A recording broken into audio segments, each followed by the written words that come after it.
Third question is, if 0 less than theta less than pi by 2 and tan theta equal to root of 5 divided by 2, then cos theta is equal to. So tan theta value ആണ് നമുക്കിവിടെ തന്നിരിക്കുന്നത്. Tan theta equal to root 5 divided by 2. Tan theta നമ്മൾ എങ്ങനെ find ചെയ്യേണ്ടത്?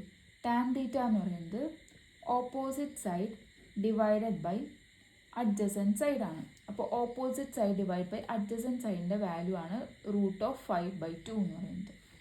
പിന്നെ നമുക്ക് തന്നേക്കുന്ന range എന്ന് പറയുന്നത് 0 less than theta less than π/2 ആണ്.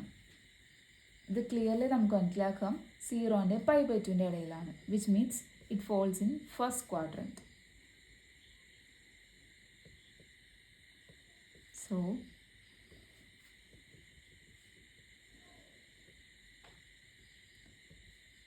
തീറ്റ ഇതാണെങ്കിൽ ടാൻ തീറ്റ എന്ന് പറയുന്നത് opposite side root 5 divided by adjacent side 2. Hypotenuse നമ്മൾ ഫൈൻഡ് ചെയ്യണം. ഹൈപ്പോട്ന്യൂസ് നമ്മൾ ഇങ്ങനെ ഫൈൻഡ് ചെയ്യുക. ഹൈപ്പോട്ന്യൂസ് ഈക്വൽ ടു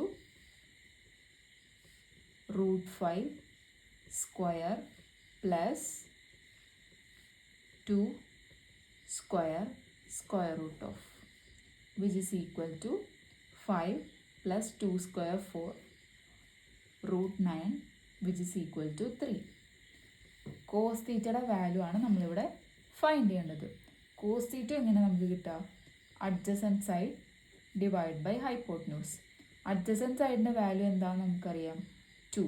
ഹൈപ്പോട്ന്യൂസിൻ്റെ വാല്യൂ നമ്മൾ സോൾവ് ചെയ്തപ്പോൾ കിട്ടി 3. So cos theta equal to 2/3.